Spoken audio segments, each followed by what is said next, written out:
नमस्कार दोस्तों, मेरा नाम है अंकुश और आप देख रहे हैं रेलवे पॉइंट्समैन अंकुश। दोस्तों, स्वागत है आपका हमारे यूट्यूब चैनल में। दोस्तों, हर किसी के लिए एक सरकारी नौकरी सपना होता है, लेकिन इसके लिए कितनी मेहनत, संघर्ष और सही प्लानिंग की जरूरत होती है, यह बहुत कम लोग जानते हैं। आइए आज मैं आपको अपनी कहानी बताने वाला हूं कि कैसे मैंने मात्र 18 साल की उम्र में रेलवे का फॉर्म अप्लाई किया था और कैसे मैंने 21 साल से कम उम्र में ही नौकरी हासिल कर ली। साथ ही मैं आपको ये बताने वाला हूं कि मेरे ऊपर कितनी जिम्मेदारी थी और मैंने जिम्मेदारी के साथ साथ किस तरीके से पढ़ाई करी थी। दोस्तों, मैं आपको बता दूं कि मैं पढ़ाई के साथ साथ एक किराना जनरल स्टोर की दुकान चलाता था। तो ये वीडियो उनके लिए बहुत इंपॉर्टेंट होने वाली है जो लोग कहते हैं कि मैं प्राइवेट जॉब करता हूँ या फिर मेरे ऊपर घर की जिम्मेदारियां हैं, मुझे बहुत ज़्यादा काम करना पड़ता है, तो मैं पढ़ाई को काम के साथ साथ कैसे मैनेज करूँ। तो यह एक उनके लिए बहुत मोटिवेशन वीडियो होने वाली है। साथ ही मैं आपको ये बताने वाला हूँ कि मैंने कौन सा सब्जेक्ट किस तरीके से पढ़ा और कौन से टीचर से पढ़ा, कैसे मैंने सभी सब्जेक्ट को एक साथ मैनेज किया और कब मैंने मॉक टेस्ट दिए, कितने मैंने मॉक टेस्ट दिए, कितने महीने मैंने पढ़ाई करी और किस तरीके से मेरी सारी की सारी तैयारी चली थी। साथ ही मैं ये बताऊंगा कि मैं 10th और 12th में कैसे एक एवरेज से भी मतलब एक वीक स्टूडेंट रहा हूँ। मैं आपको बताऊंगा कि मैंने कब दिन में कितनी पढ़ाई करी, रात में कितनी पढ़ाई करी और मैं किस तरीके से पढ़ाई करता था और कौन सी चीज़ कब पढ़ता था, किस टीचर से मैंने कौन सा सब्जेक्ट पढ़ा। अगर आप भी ये सारे के सारे स्टेप्स फॉलो करेंगे तो 100% आप भी एक नौकरी हासिल कर सकते हैं। नौकरी पाना बहुत ही आसान होता है, बस कंसिस्टेंसी के साथ आपको पढ़ाई करनी है। ये सब चीज़ें मैं आपको बताने वाला हूँ। दोस्तों, सारी की सारी चीज़ें समझने के लिए आपको वीडियो को एंड तक देखना होगा। अगर वीडियो को स्किप करेंगे तो कुछ चीज़ें आप मिस कर जाएंगे, तो बिल्कुल एंड तक बने रहिएगा और सारे के सारे स्टेप्स आप अच्छे से समझ लीजिएगा। और उससे पहले मैं दोस्तों आपको बता दूं कि जो अपनी वीडियो पे बहुत ज़्यादा कमेंट आने लगे हैं, पहले जितने कमेंट आते थे मैं सारे के सारे कमेंट का अब तक रिप्लाई देते आ रहा हूं, लेकिन अभी बहुत ज़्यादा कमेंट आने लग गए हैं, तो मैं जिसका भी कमेंट का रिप्लाई देता हूं सिर्फ वो डाउट उसी का क्लियर होता है। तो मैं सोच रहा हूँ कि हफ्ते में एक बार 1 घंटे के लिए लाइव आने लग जाऊँ, जिससे जिसके जो भी डाउट होंगे लाइव पूछेंगे। साथ ही साथ जो डाउट पूछेगा उसका तो क्लियर हो ही जाएगा, लेकिन तो जितने लोग भी लाइव देख रहे होंगे उनका भी डाउट क्लियर हो जाएगा।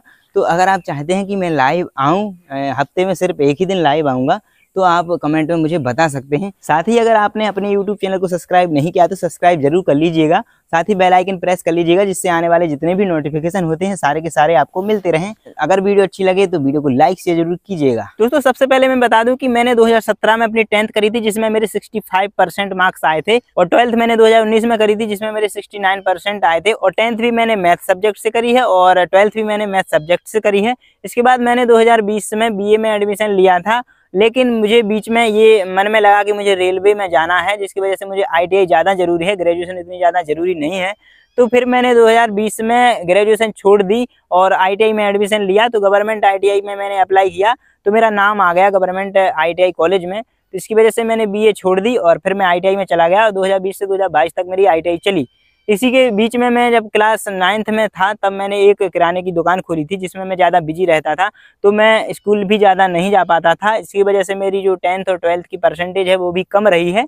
और जब मैंने फॉर्म अप्लाई किया 2019 में, तब मेरी एज 18 साल भी नहीं थी, मतलब 18 साल में कुछ महीने कम थी, तब मैंने फॉर्म अप्लाई किया था। और जब मेरी ज्वाइनिंग हुई 2023 में, तब मैं 21 साल का भी नहीं हुआ था। तो जब मैंने 2019 में फॉर्म अप्लाई किया था तब मैं बिल्कुल भी स्टडी नहीं करता था और मेरा मन भी नहीं करता था स्टडी करने का। पर अगर तब एग्जाम हो जाता तब मेरा एग्जाम बिल्कुल भी नहीं निकलता। 2019 के बाद 2020 निकला, 2021 निकला और 2022 तक कोविड की वजह से इस एग्जाम की कोई भी खबर नहीं थी कि एग्जाम कब होना है। और 2022 फरवरी में जब इसका नोटिफिकेशन आया कि हाँ अब ग्रुप डी का एग्जाम होगा, और कोरोना भी खत्म हो गया था, जब फरवरी में इसका एग्जाम डेट का नोटिफिकेशन आया, तब मेरे मन में, मेरे दुकान से भी मन हटने लगा था। दुकान में बैठने से मुझे गुस्सा सी आने लगी थी और मेरा मन हट गया था। तो मैं सोचता था कि मुझे इस दुकान से निकलना है और इसका निकलने का एक ही तरीका है कि मैं कोई सरकारी नौकरी ले लूं या फिर कहीं पे कोई और काम मिल जाए, तब मैं इसको छोड़ सकता हूं, नहीं तो इससे बाहर निकलना बहुत ही मुश्किल है। तब मेरे मन में आया कि चलो ग्रुप डी का मैंने फॉर्म डाला था, इसका एग्जाम भी आने वाला है, तो इसके लिए पढ़ाई करी जाए। तो मैंने फरवरी में पढ़ने का मन बनाया, और जब मैंने फरवरी में पढ़ने का मन बनाया तो मैं यूट्यूब पे सर्च करता था, क्योंकि ऑनलाइन ही पढ़ाई करनी थी। दुकान की वजह से मैं ऑफलाइन कोचिंग जा नहीं सकता था, क्योंकि यहाँ से बहुत दूर, मेरी जो ललितपुर शहर लगता है वहाँ बहुत दूर यहाँ से है, कम से कम 30 किलोमीटर है। तो यहाँ से ऑफलाइन जाना मेरे लिए संभव नहीं था। तो मैंने सोचा ऑनलाइन ही पढ़ाई करी जाए, और मैं कई और स्टूडेंट को देखता था कि वो ऑनलाइन पढ़ाई करते थे। तो मैंने यूट्यूब पे सर्च किया कि मैं मैथ कहाँ से पढूं, साइंस कहाँ से पढूं, जीके कहाँ से पढूं और रीजनिंग कहाँ से पढूं। तो मेरा पूरा का पूरा फरवरी टीचर्स को सर्च करने में ही निकल गया और मुझे कोई टीचर नहीं मिल रहे थे। जब पूरा फरवरी निकल गया तब जाके मुझे सभी विषय के लिए अलग अलग टीचर्स मिले, जिनसे मेरा मन हुआ कि हाँ, इनसे मैं पढ़ूंगा और जब तक एग्जाम नहीं हो रहा है तब तक मैं सिर्फ इन्हीं टीचर से पढ़ूंगा। दोस्तों, अब मैं बात करता हूँ मेरे टाइम टेबल की। मैं सच बता रहा हूँ, मैंने कभी मेरा टाइम टेबल नहीं बनाया है, क्योंकि अगर मैं टाइम टेबल बनाने लग जाता तो मैं कभी भी अपनी स्टडी पूरी तरीके से नहीं कर पाता। मुझे जितना टाइम रिवीजन के लिए देना था मैं कभी अलग से टाइम निकाल के नहीं दे पाता। तो जब भी मैं दुकान पे बैठा रहता था तो मैं अगर कोई क्लास लेनी है तो दुकान में बैठा बैठा ही क्लास ले लेता था। जब कोई ग्राहक आता था तो उनको सामान दे देता, बाकी फिर से मैं अपनी क्लासेस स्टार्ट कर देता था। इसी तरीके से मैं दुकान में बैठ के ही अपनी रिवीजन करता। अगर मैं अलग से टाइम निकालना चाहता तो मैं प्रॉपर अपने लिए जितना स्टडी के लिए टाइम देना था 8 से 10 घंटे में कभी नहीं दे पाता। बाकी मैं सुबह जल्दी 5 बजे उठता था, तो जो मैंने कल जीके पढ़ी थी वो रिवीजन करता था मैं 5 से 6 बजे तक, और 6 बजे से करंट अफेयर की क्लासेस आती थी तो वो मैं देख लिया करता था। बाकी दिन में कोई अगर दुकान चलाने के लिए और मेरे घर वाले कोई अगर बैठ गए तो मैं छत पे जाता था। जैसे ही सुबह सुबह की धूप आती है या दोपहर की भी धूप, सर्दियों में तो अच्छी धूप लगती है, तो मैं छत पे बैठ जाया करता था और 4 से 5 घंटे वहीं पे बैठा रहता था जब तक दोबारा से मुझे दुकान में बैठने के लिए नहीं कहा जाए। तो इस तरीके से मैं पढ़ाई करता था, मतलब जितना भी जहाँ भी टाइम मिलता है मैं वहाँ पे पढ़ने बैठ जाया करता था। और जैसे मैं कहीं गया हूँ, अगर मोबाइल लिए हूँ तो कोई टेस्ट है, जैसे मैं टेस्ट देके गया हूँ, अब उसका मुझे एनालिसिस करना है, तो कहीं पे अगर ऐसे ही बैठा हुआ हूँ तो वहीं पे मैं अपना टेक्स्ट बुक खोल के और उसका रिवीजन करने लगता था कि किस वजह से मेरा क्वेश्चन गलत हुआ है, किस वजह से मैंने क्वेश्चन नहीं कर पाया है। ये सब चीज़ें मैं देखता रहता था और जो रिवीजन है वो इसी तरीके से चलती रहती थी, बार बार मेरे सामने वो चीज़ें आती रहती थी, तो मुझे जल्दी से जल्दी वो चीज़ें याद हो जाती थी, क्योंकि बार बार देखने से ही याद होता है। इस तरीके से मेरा टाइम टेबल था और मैं आपको भी यही सजेस्ट करूंगा कि कभी भी आप टाइम टेबल के चक्कर में ना पड़ें। आपको सिर्फ ये देखना है कि मुझे 8 से 10 घंटे पढ़ाई के लिए देना है। अब चाहे वो 1-1 घंटे करके गैप दे के हो, अब बीच में चाहे कोई काम आ जाए तो उसको कर दो और काम करने के बाद फिर से पढ़ने के लिए बैठ जाओ। मतलब जितना भी आपको टाइम मिल रहा है आप अपना पढ़ाई में वो पूरा का पूरा टाइम दें। और जब मैं दुकान में बैठ के पढ़ता था तो जो कुछ लोग होते नहीं है कि कुछ भी लगते हैं, आस पड़ोस के लोग आते हैं, तो जब दुकान पे मेरे सामान लेने आते थे तो वो मुझे पढ़ता हुआ देख के एक तरीके से मजाक मेरा उड़ाते थे कि मैं तब से 3 साल से वो लोग मुझे देख रहे हैं, मैं दुकान ही चला रहा हूँ, कभी स्कूल उनको जाते दिखा नहीं, कभी कुछ पढ़ते दिखा नहीं। तो वो लोग मुझे बहुत ही ज़्यादा ऐसी ऐसी बातें करते थे जिससे एक लोग अगर और कोई होता तो वो मतलब डिमोटिवेट 100% हो जाता। लेकिन मैंने उन सभी को इग्नोर किया और आगे बढ़ता गया। कई लोग कई प्रकार की बातें करते रहे और मैं अपनी स्टडी जारी रखता रहा, और जब लास्ट एग्जाम का टाइम आया था तब मैंने 1 महीने के लिए अपनी दुकान में बैठना बिल्कुल टोटली बंद कर दिया था। इस तरीके से मेरी स्टडी चली है। आप भी अगर यही टिप्स फॉलो करेंगे तो 100% आपको सफलता मिलेगी। तो जब पूरा फरवरी निकल गया और मार्च आते आते मुझे सभी टीचर मिल गए कि हाँ, मुझे मैथ किन से पढ़ना, साइंस किन से पढ़ना, रीजनिंग किन से पढ़ना। तो मैंने साहिल सर हैं, एक यूट्यूब पे भी मिल जाएंगे आपको और उनका चैनल भी मिल जाएगा, मैं पहले भी इनका बता चुका हूँ। साहिल सर से मैंने मैथ पढ़ी, काजल मैम से मैंने केमिस्ट्री और बायोलॉजी पढ़ी, और अंकुर सर से मैंने फिजिक्स पढ़ी। इनसे मैंने साइंस पढ़ ली दोनों टीचर्स से। इसके बाद मैंने रीजनिंग पीयूष सर से पढ़ी और जीके के लिए मैंने लूसेंट की बुक का रट्टा मारा। ऐसे ही मैंने करके चारों सब्जेक्ट का अलग अलग शिफ्ट वाइज टाइम टेबल भी बना लिया कि हाँ, मैं इतने टाइम पे ये पढ़ूंगा, इतने टाइम पे ये पढ़ूंगा, और इसी तरीके से मैंने पढ़ाई शुरू करी। इसके बाद मैंने 2-3 महीने तक उनके क्लासेस देखी, यूट्यूब पे ही मैंने क्लासेस देखी। किसी का भी मैंने कोर्स परचेस तब तक नहीं किया था, क्योंकि यूट्यूब पे ही मैंने क्लासेस देखना शुरू की, और मैंने 2 महीने तक उनकी क्लासेस देखी और तब तक मैंने कोई भी मॉक टेस्ट नहीं दिया था। फिर मुझे पता चला कि अब मॉक टेस्ट भी देना जरूरी है, क्योंकि जो सीबीटी एग्जाम होता है वो कंप्यूटर पे होता है, और ये अगर इसके साथ साथ हमारा टाइम भी मैनेज हो रहा है कि नहीं हो रहा है, ये सब मॉक टेस्ट देने से पता चलेगा। तो मैंने फिर मॉक टेस्ट देना स्टार्ट किया। एक टेक्स्ट बुक ऐप आता है, टेक्स्ट बुक ऐप मैंने डाउनलोड किया और उसका मैंने पास लिया, और उस पास को मैंने परचेस करके टेस्ट देना स्टार्ट किया। जितने भी प्रीवियस ईयर के क्वेश्चन रहते हैं उसमें वो सारे आ गए थे, और मैंने जब पहला टेस्ट दिया तो मेरे मात्र 41 मार्क्स आए थे उसमें, और उसमें मेरे मैथ रीजनिंग में तो फिर भी ठीक मार्क्स आ गए थे, लेकिन जो साइंस और जीके है उसमें बिल्कुल भी बहुत कम मार्क्स मेरे आए थे, जिसमें से जीके में तो मेरे सिर्फ 2 या 3 मार्क्स आए थे 20 क्वेश्चंस में से, और बहुत ज़्यादा क्वेश्चंस गलत हो गए थे मेरे। इस तरीके से मेरा जो पहला स्कोर था मॉक टेस्ट का वो 41 मार्क्स था। 2-3 महीने निकल चुके थे पढ़ाई के और मेरा बिल्कुल भी मन नहीं लग रहा था, सब कुछ सही चल रहा था, बस साइंस और जीके में बहुत ज़्यादा दिक्कत हो रही थी। और क्योंकि यूट्यूब से मैं क्लासेस ले रहा था तो एक पर्टिकुलर टॉपिक जैसे लाइन बाय लाइन चलते हैं वैसे नहीं चल पा रहे थे। तब मैंने काजल मैम अंकुर सर का एक फ्यूचर टाइम्स कोचिंग उनका ऐप रहता था इस नाम से, तो मैंने उन पे जाके उनका एक 300 रुपये में बैच दिया, 300-400 रुपये में उन्होंने बैच दिया था, वो बैच मैंने परचेस किया। फिर जाके प्रॉपर मैंने साइंस पढ़ना स्टार्ट करी और मेरी साइंस में मार्क्स आने लगे। और जीके के लिए मैंने current affair Kumar Gaurav sir की क्लासेस लेना स्टार्ट किया। लगभग मई से मैंने कुमार गौरव सर की उत्कर्ष क्लासेस से मैंने क्लासेस लेना स्टार्ट किया। वो यूट्यूब पे फ्री क्लासेस चलाते थे और मैथ मेरी सही चल रही थी। और मैथ जो मैं तैयारी करता था वो पर डे मैं 2 से 3 घंटे मैथ के लिए देता था। और रीजनिंग में पीयूष सर से 1 घंटे की क्लास और 1 घंटे की प्रैक्टिस करता था।